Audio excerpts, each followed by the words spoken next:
TMI를 좀 먼저 말씀드리겠습니다. 제가 한두 달 전쯤 오즈 홉킨스 감독의 롱레그스 관람을 위해 극장을 갔었는데요. 영화 끝나고 나오는 길에 전광판에서 11월 분열의 시대의 예고편 영상이 송출되는 것을 보게 되었습니다. 평소 같으면 할리우드 블록버스터 영화 한 편 나오나 보다 정도로 생각하고 말았을 것 같은데요. 문구 하나가 눈을 사로잡더라고요. A24 최초 블록버스터 영화라는 워딩. 아시다시피 A24는 상대적으로 블록버스터보다는 조금 더 규모가 작은 영화들을 배급 제작하는 회사입니다. 그들을 거쳐간 작품들 중에서는 소위 말하는 예술 영화들이 많은데요. 올해 국내 개봉 기준으로 한 편만 거론해본다면 조나단 글레이저 감독의 존 오브 인터레스트가 떠오르기도 하죠. 무튼 A24라는 이름이 저에게 주는 어떤 이미지가 있는 것입니다. 이런 관점에서 그들이 만드는 첫 번째 블록버스터라는 문장은 저에게 큰 기대감을 불러일으키는 것이죠. 사실 개인적으로 시빌워가 흥미로운 이유는 한 가지 더 있었는데요. 바로 알렉스 가랜드 감독의 작품이라는 사실이 그것입니다. 저는 지금까지 그의 작품은 한 편 만날 수 있었습니다. 11호 분열의 시대 직전작인 맨은 오컬트 호러 장르의 수작인 작품입니다. 이런 영화를 만든 감독이 다소 생뚱맞게 미국의 내전을 소재로 한 전쟁 블록버스터로 연출했다고 하니 상상이 좀 안 되더라고요. 비유를 해본다면 하묘의 장지연 감독님의 차기작이 태극기 휘날리며다 라는 느낌이라고 해야 될까요? 아무튼 이런 측면에서도 저는 시빌워 분열의 시대를 기대하고 있었습니다. 결론부터 말씀드리겠습니다. 시빌워 예상보다 좋았습니다. 이 작품은 생략된 부분이 굉장히 많습니다. 우선 극중 대통령의 정당이 어디인지 모호하고요. 내전이 발생한 원인이 무엇이며 어느 집단이 먼저 도발을 시작한 것인지도 명확하지 않죠. 물론 현재 미국 국민이라거나 국제정세, 시사에 능통한 분들이시라면 어느 정도 유추가 가능하실 테지만 저는 둘 다 아니어서요. 상당히 헐거운 수준으로 수용할 수밖에 없었는데요. 뇌피셜로 전달드리면 결국 제가 보기엔 민족주의의 문제인 것 같습니다. 한쪽은 뿌리부터 미국인이 진짜 미국의 주인이다 라는 의식이 있는 것으로 추정되고요. 다른 한쪽은 그 반대겠죠. 영화에서 정부의 반대 측은 분리주의자 혹은 약탈자라고 칭해지기도 합니다. 제가 이렇게 유추한 이유는 제시 플레먼스가 카메오로 출연한 시퀀스 때문인데요. 군복을 입은 남성 3명이 시체 더미를 처리 중이고요. 제시와 보헤이는 결박당해 있습니다. 리 일행은 그들을 구출하기 위해 다가가죠. 제시 플레먼스는 각각의 출신을 묻더니 미국에서 나고 자란 이들을 살려주는 분위기로 가고요. 홍콩 출신인 보헤이와 토니는 바로 사살합니다. 그러니까 이민자를 인정하지 않고 있는 것입니다. 저에게는 이 작품이 그리는 분열의 코어를 단적으로 보여주는 장면으로 느껴지더라고요. TMI지만 제시 플레먼스는 영화 속 리 역할을 맡은 컨스틴 던스트와 실제 부부 사이이기도 하죠.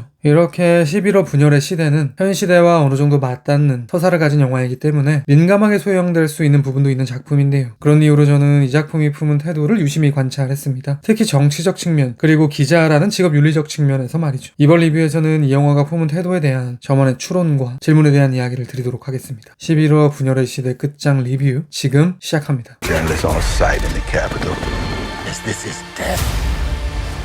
You're American, okay? Okay. What kind of American are you? 11호 분열의 시대는 두 정치적 입장이 대립하는 이야기라고 할 수도 있을 것입니다. 실제로 현지 인터뷰에서 감독에게 그런 질문이 많았다고 하더라고요. 그래서 당신은 어느 당을 지지하느냐고 말이죠. 물론 한 번도 속 시원한 답을 한 적은 없다고 하지만요. 표층에서 보면 영화는 중립 기호를 받고 있는 듯 느껴집니다. 서두에서 말씀드렸듯 많은 부분들이 생략되어 있는 설정이 그런데요. 여러 의사결정 사항들을 열어두고 있는 것처럼 보이기 때문입니다. 이런 중립적 태도는 이 작품의 주요 형식 중 하나인 로드 무비를 경유해서 나타나기도 하는데요. 간단하게 요약하면 11호는 대통령을 인터뷰하겠다는 공동의 목적으로 4명의 기자가 뉴욕에서 워싱턴으로 향하는 서사라고 할 수도 있을 것입니다. 영화를 구획짓는 것도 바로 이 로드 무비라는 형식과 결부됩니다. 여정의 중간중간 최종 목적지인 워싱턴까지 남은 거리가 소제목처럼 화면에 나타나는데요. 출발지 기준 대략 1400km 남짓을 시작으로 남아있는 거리의 절반 지점마다 굵직한 에피소드가 하나씩 채워지죠. 이 작품의 태도에 대한 저의 추론을 전해드리기 위해 그것을 하나씩 파헤쳐 보겠습니다. 먼저 주유소. 제시는 목매달려 있는 사람들을 보려고 주유소 뒤편으로 향합니다. 그녀의 고동을 살필 목적으로 주유소 측의 무장한 젊은 남성이 쫓아가는데요. 그는 매달아 놓은 이들에 대해 약탈자라고 말하며 이 중 한 명은 자신과 동창이라는 무시무시한 이야기를 자랑처럼 늘어놓습니다. 그러니까 이 시퀀스에서 사륙자는 민족주의자라고 할 수 있겠죠. 또다시 절반의 이동 후 시가전의 현장. 리 일행은 실제 전투가 벌어지는 현장에 들어가 취재를 하게 되는데요. 군복을 입지 않은 쪽 인원들과 함께 행동을 하는 것을 보니 아마도 분리주의자들 측과 동행하는 것일 것입니다.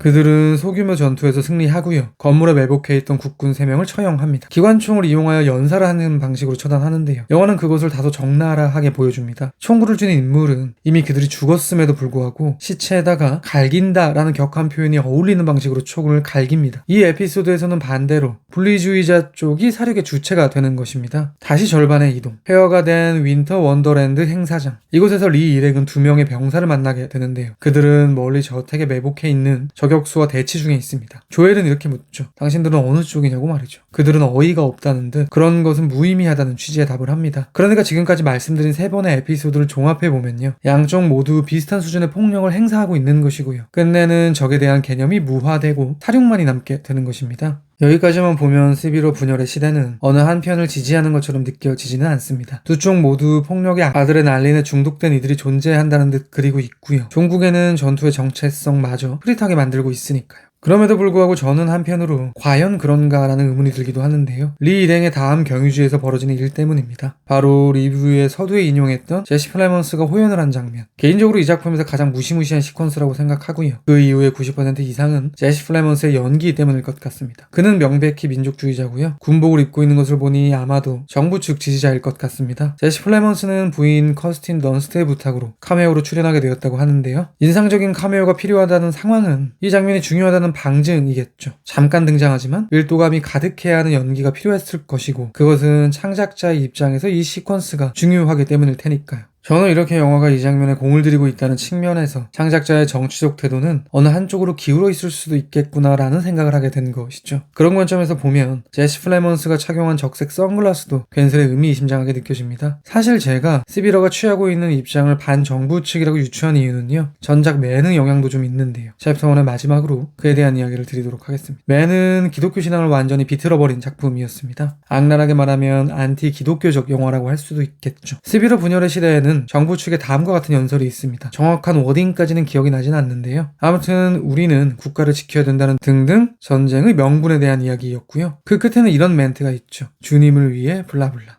그러니까 민족주의자들은 미국의 정체성을 기독교 국가와 결부시키고 있는 것인데요. 맨에서 창작자는 기독교를 불신했으니 이 작품에서는 기독교 운운하는 정부 쪽 역시 비판의 대상이지 않을까 싶은 것이죠. 그래서 저는 창작자의 정치적 견해가 어느 한쪽으로 단 1g이라도 치우쳐 있다고 추측하는 것입니다. 물론 이 지점에서 오해하시면 안 되는 게 정치적 입장이 어느 쪽으로 쏠려 있는 것 자체는 극단으로 치닫지만 않는다면 문제가 될 이유는 없다고 생각합니다. 그것은 개인 혹은 창작자의 자유일 테니까요. 다만 그것을 어떻게 풀어서 설득하고 있는가는 창작물에서 중요하다고 생각하는데요. 저는 시비러 분열의 시대는 문제가 될 정도는 전혀 아니라고 생각합니다.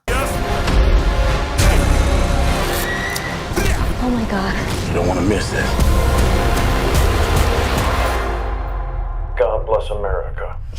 제가 11호 분열의 시대를 보면서 가졌던 두 번째 질문은 바로 직업윤리에 대한 부분입니다. 당연히 그 직업은 기자겠죠. 작품 속 기자는 마치 군인처럼 묘사되고 있는데요. 리 일행은 총을 들고 전진하는 이들 뒤로 거대한 카메라를 들고 다니며 마치 총을 쏘듯 셔터를 누릅니다. 실제로 카메라 줌인 기능을 통해 저격수를 찾는 행위가 있기도 하고요. 종반부 백악관으로 향하는 순간에는 리 일행이 선두에 서기도 하죠. 대통령에게 최후 진술을 요구하는 것도 조엘입니다. 그러니까 어떻게 보면 11호는 기자는 분열의 시대의 최전선에 서서 실상을 고발해야 한다고 말하는 듯 느껴지기도 하는 것입니다. 즉 기자가 직업윤리를 지키는 것을 지지하고 있다고 볼 수도 있는데요. 저는 이 역시도 영화에 그런 입장만 녹아있는 것이 맞는가라는 의문이 드는 것이죠. 그것은 제시라는 인물을 통해 설명 가능할 것 같습니다. 챕터 1에서 언급드렸듯 11호의 중요한 형식 중 하나는 로드무비입니다. 로드무비는 필연적으로 성장을 동반하죠. 성장의 주체는 단연 제시일 것입니다. 그런 관점에서 이렇게 말할 수 있을 것 같습니다. 11워 분열의 시대는 제시가 리가 되는 영화다라고 말이죠. 영화에는 리가 제시를 통해 자신의 옛 모습을 투영시키는 장면이 많습니다. 심지어 세미는 너의 과거로 보는 것 같다고 직접적인 말을 하기도 하죠. 아무튼 리는 제시가 자신처럼 폭력에 무뎌지는 것에 대해 경계하는 것처럼 느껴지기도 합니다. 그녀 역시 제시를 자신의 기자 초년 시절과 포개어 보고 있는 것이겠죠. 그러니까 영화는 의도적으로 둘 사이에 등호를 형성시키고 있는 것인데요. 리의 우려에도 불구하고 제시는 여정을 통해 점점 리로 성장합니다. 주유소에서 쫄보가 되어 카메라를 꺼낼 생각도 하지 못했던 그녀가 여정의 끝자락에는 장면을 담아내기 위해 저돌적으로 변하기 시작하죠. 영화에는 제시와 리가 스위치되는 듯 보이는 시퀀스가 있는데요.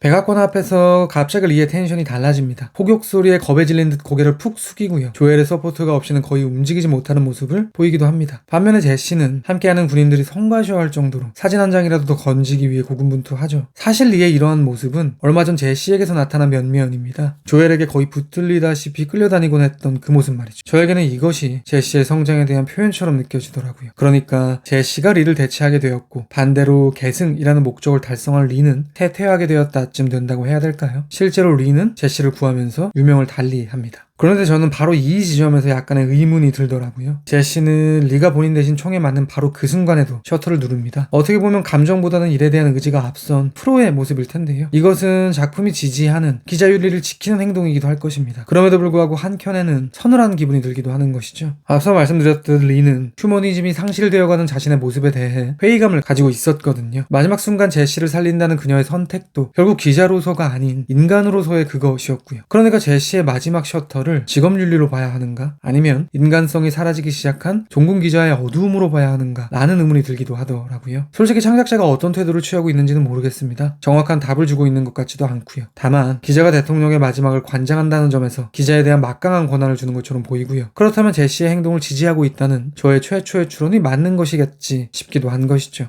그러면 이제 리뷰의 마지막으로 가족의 붕괴에 대한 이야기를 드리도록 하겠습니다. 결론부터 말씀드리면 저에게 리 일행은 일종의 가족처럼 느껴집니다. 세 세대가 함께 뭉치기 때문에 그런데요. 우선 리와 조엘 세대가 있을 것이고요. 샘이라는 윗세대가 있습니다. 그리고 제시라는 아랫세대가 있겠죠. 그런 관점에서 보면 윗세대는 다음 세대들의 삶을 위해 희생을 하고 있다고 말할 수도 있겠죠. 출발 직전 거동이 불편한 샘이가 발목을 잡지 않을까라고 걱정했던 것과는 반대로 샘이 덕에 남은 3명은 목숨을 건지게 되고요. 사실 리 역시 다음 세대를 위해 자신을 희생한 것이라고 볼 수도 있을 테니까요. 이러한 측면에서 11-1은 다음과 같은 이야기를 하고 있는 것인지도 모르겠습니다. 윗세대들의 희생으로 이룩한 현재를 누가 분열의 시대로 만들고 있는가 라고 말이죠. 그런데 이 문제의식은 꼭 미국이라는 국가에 국한하지 않아도 현 시대의 세계 어느 곳에나 대입 가능한 일반론으로 볼 수도 있을 것입니다. 그런 관점에서 저는 이 영화가 꽤나 시의적인 작품이라는 생각이 들더라고요. 사실 지금까지는 개인적으로 알렉스 가랜드라는 감독에 대해 크게 주목하고 있지는 않았는데요. 11월 분열의 시대 관람 후 이런 생각이 들게 되더라고요. 향후 좀 더 대중적으로 거대한 인정을 받는 감독이 되지 않을까? 마치 크리스토퍼 놀란처럼 이라고 말이죠. 11월 분열의 시대에 대한 제 별점은 별 4개 반이고요. 한 줄 평은 다음과 같습니다. 정치적 태도, 직업 윤리라는 두 가지 시의적인 질문들. 제가 100% 박답을 드리지는 못하겠지만 아마도 다음 리뷰는 지금 보여드릴 이 영화가 되지 않을까 싶습니다. 그리고 당연한 이야기지만 그 어떤 영화라 해도 언제나 영화는 제 리뷰보다 무조건 위대합니다. 들어주셔서 감사합니다.